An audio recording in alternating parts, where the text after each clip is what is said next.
Todo comenzó en Pennsylvania a fines de los años 1800, cuando Charles Taze Russell llegó a estar bajo la influencia de un predicador del segundo advenimiento. Russell inició su propia clase de estudios bíblicos, un pequeño grupo que con el tiempo se convertiría en la Sociedad Watchtower Bible and Tract.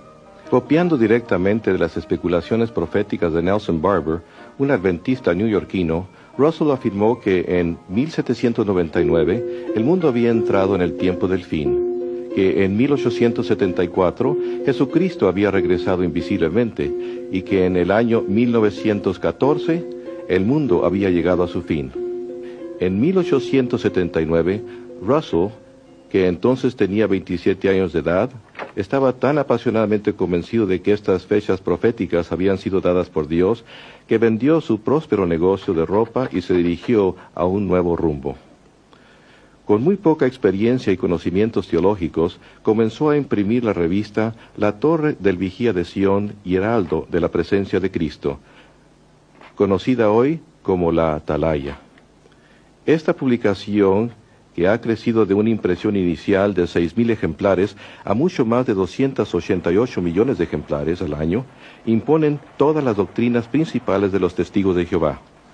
Durante su vida, Russell escribió una vasta cantidad de literatura, incluso una serie de tomos intitulados Estudios en las Escrituras. Según Russell, nadie podía entender la Biblia sin la ayuda de estos libros, y el leer la Biblia por sí sola conduciría a la oscuridad espiritual. Una de las enseñanzas de Russell era que la Gran Pirámide de Egipto había sido diseñada y colocada en su lugar por Dios como un segundo testigo, a la par de la Biblia.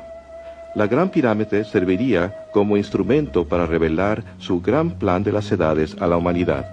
Estas medidas indican la longitud del año, el peso de la Tierra, la distancia del Sol, etcétera, etcétera. Russell creía que las medidas de los pasadizos interiores de la Gran Pirámide confirmaban sus fechas y sistema cronológico.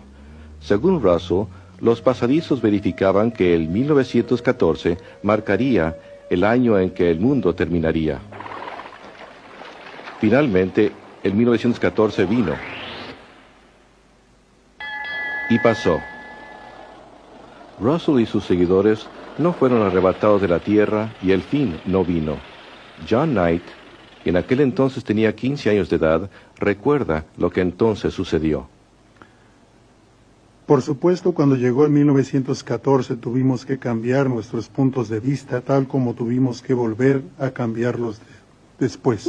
La fecha fue adelantada a 1915, después a 1918. Ciertamente el Armagedón estaba al doblar de la esquina. Pero en 1916, Charles Taze Russell murió, enfermo, fatigado y desilusionado. Una enorme pirámide de piedra yace hoy sobre su tumba como abochornador recuerdo de sus falsas profecías. Manipulando con mano recia la política interior de la sociedad, Joseph Franklin Rutherford, un abogado de Missouri, que se había dado a sí mismo el título de juez, llegó a ser el segundo presidente de la Watchtower Bible and Tract en 1917. En 1918, el discurso del juez Rutherford, millones que ahora viven no morirán jamás, inició un esfuerzo de reclutamiento mundial al que se le llamó la campaña de los millones. No es sorprendente que aquel discurso proclamara la venidera destrucción del mundo actual. Esta sucedería pronto, en 1925. Basados en las promesas puestas al frente, en la palabra divina, debemos alcanzar la positiva e indiscutible conclusión de que millones que ahora viven jamás morirán. En 1920 se publicó el libro Millones. En él, Rutherford afirmó que la Biblia probaba que en 1925 Abraham, Isaac, Jacob y otros hombres fieles de la antigüedad serían resucitados y que a partir de entonces gobernarían como príncipes en la nueva tierra paradisíaca. Plenamente convencidos de que la profecía de Rutherford era cierta, muchos testigos vendieron sus hogares y negocios y comenzaron a trabajar como vendedores viajantes. Viviendo en automóviles y camiones, propagaron la advertencia. A medida que se acercaba En 1925, algunos granjeros hasta rehusaron plantar cosechas, pues creían que el fin estaba cerca. Por fin, el 1925 llegó, y tal como había sucedido en 1914, nada sucedió. Una vez más, la profecía de la Sociedad Watchtower había resultado falsa. Tal como había hecho Russell, Rutherford se aferró obstinadamente al cuento de que el fin estaba al doblar de la esquina. En 1929, el juez mandó construir esta mansión palaciega. La propiedad fue inscrita a favor de Abraham, Isaac y Jacob, para que ellos y otros hombres fieles de la antigüedad tuvieran un lugar donde vivir cuando fueran resucitados. La mansión, ubicada en un distrito exclusivo de San Diego, recibió el nombre de Beth Sarim, que en hebreo significa casa de los príncipes.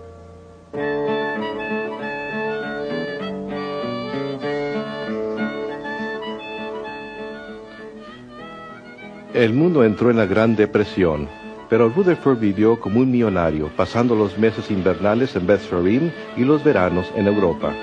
Mientras los norteamericanos sufrían de pobreza y privaciones, Rutherford disfrutaba del uso de 2 Cadillacs de 16 cilindros.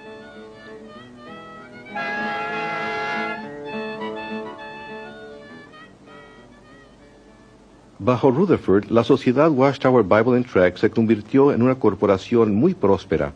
Se publicaron nuevos libros, literatura y tratados en grandes cantidades para que los testigos fieles los vendieran de puerta en puerta. Hizo que sus seguidores laboraran duro en el Señor. Llegó hasta aconsejar a las parejas jóvenes de que no se casaran, sino que pusieran todas sus energías en la proclamación del reino. Hasta se utilizaron fonógrafos portátiles a las puertas.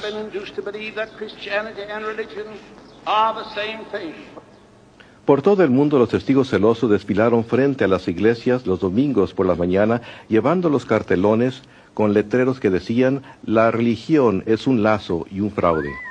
Manteniéndose a la par de los tiempos, la sociedad construyó su propia radioemisora, y para 1933, 403 radioemisoras transmitían por todo el país los abusivos ataques de Rutherford en contra del clero, los políticos y los individuos a los que él se refería como los ávaros comercialistas. Tanto por la radio como por la página impresa, Rutherford continuó recalcando que solo faltaban unos cuantos meses para el fin del mundo. Finalmente, el fin llegó, pero solo para Rutherford. En 1942, él murió en Beth Sarim, la casa que había construido como un lujoso testimonio al nombre de Dios. En retrospectiva, tal vez el único testimonio que esta hermosa mansión jamás dio fue el del valor en efectivo de la profecía falsa. En 1948, la sociedad vendió privadamente la propiedad, encubriendo así un capítulo bochornoso de su historia.